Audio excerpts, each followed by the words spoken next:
आज हम जानेंगे ट्राइग्लिसराइड क्या है और कोलेस्ट्रॉल क्या है।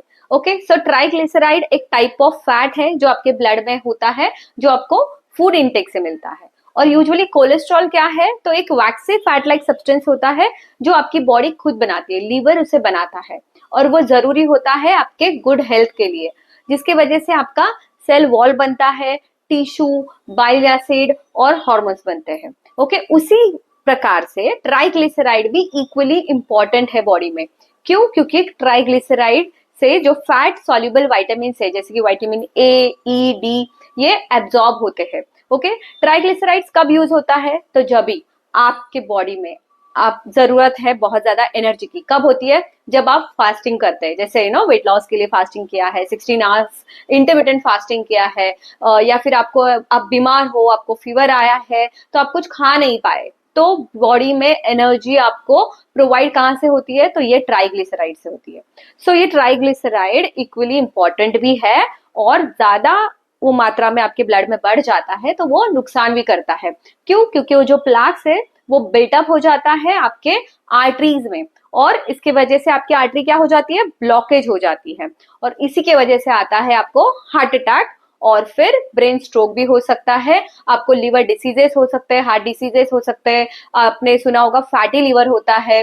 ओके, सो इसका तो डिटेल वीडियो मैंने बनाया है फैटी लिवर का, जो आप जाके मेरे चैनल पे देख सकते हैं। सो ट्राइग्लिसराइड यूजुअली कैसे फॉर्म होता है मैं आपको बताऊंगी। सबसे पहले जानेंगे कि नॉर्मल लेवल कैसे होता है और ये आप कैसे पता करोगे।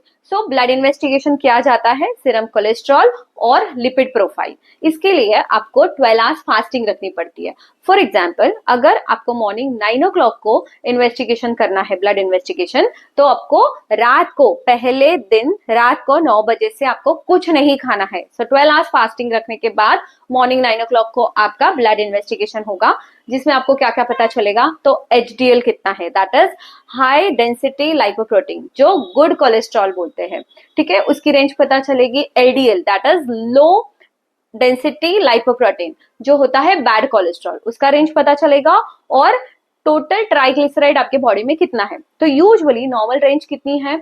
तो 150 मिलीग्राम पर डेसीलीटर नॉर्मल रेंज है बॉडी में। अगर वही 200 प्लस हो गया तो आपको वो हाई ट्राइग्लिसराइड माना जाएगा। ओके, और 500 प्लस होगा तो वेरी हाई ट्राइग्लिसराइड। ओके, सो इससे आपको पता चलेगा कि आपको ट्रीटमेंट करना है या आपको डाइट करके ठीक करना है।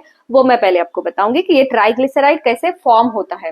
तो आपको पता है कि अगर आपकी बॉडी सरप्लस में जाती है, क्या कैलोरी सरप्लस में जाती है, तब आपका ट्राइग्लिसराइड बनता है।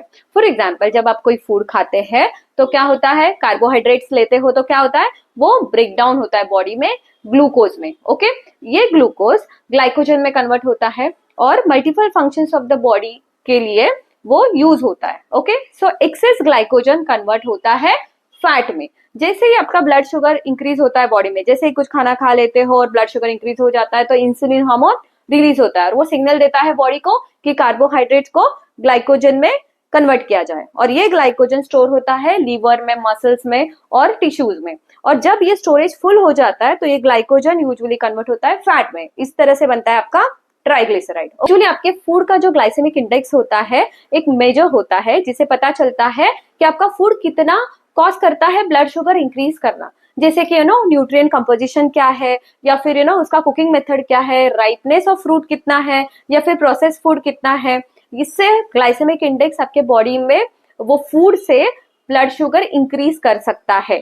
ओके, जैसे कि अगर कोई फल बहुत ज्यादा पका है, राइप ज्यादा हुआ है, तो ग्लाइसेमिक इंडेक्स उसका ज्यादा होता है, ब्लड शुगर ज्यादा बढ़ता है। प्रोसेस फूड, फॉर एग्जाम्पल, अगर आप फूड खाना जब भी बनाते हो तो बहुत ज्यादा मिक्सिंग, ब्लेंडिंग, ग्राइंडिंग करते हो तो उसका ग्लाइसेमिक इंडेक्स इंक्रीज होता है। इसके लिए यूजुअली पीसा हुआ खाने से बेटर है।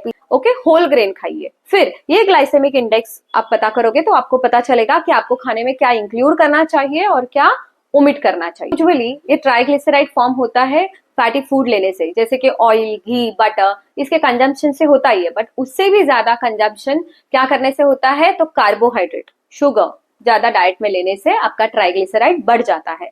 तो आपके डॉक्टर जब आपका ट्राइग्लिसराइड 200 प्लस होता है तो जैसे मेडिसिन स्टार्ट करेंगे, जैसे कि आपको पता है स्टैटिन्स, नियासाइन, और ओमेगा 3 फैटी एसिड स्टार्ट करेंगे।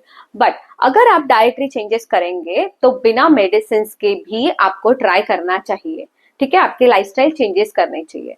तो यूजुअली ट्राइग्लिसराइड क्यों बढ़ते हैं? तो ओबेसिटी से, okay, lack of exercise, bad habit जैसे अल्कोहल, स्मोकिंग, आपका एज, आपका फैमिली हिस्ट्री, इस पे डिपेंड करता है। ओके, सो ये अवॉइड करने के लिए आपको क्या करना चाहिए? तो सबसे पहले तो आपको वेट लॉस करना चाहिए। वेट लॉस का मैंने एक डिटेल वीडियो बनाया है जो आप जाके वॉच कर सकते हैं।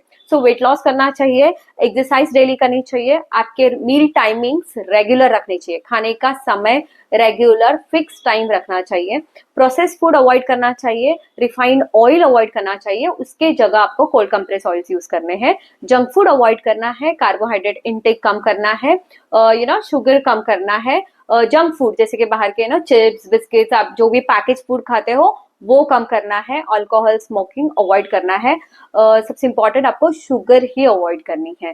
सो आप अगर आपके डाइटरी चेंजेस करोगे, सेडेंटरी लाइफस्टाइल से बाहर आओगे, एक्सरसाइज करोगे, तो आपके ट्राइग्लिसराइड लेवल्स कम हो जाएंगे। ओके, अगर आपको ये इंफॉर्मेशन हेल्पफुल लगा तो subscribe my channel and this is me doctor Charu signing off.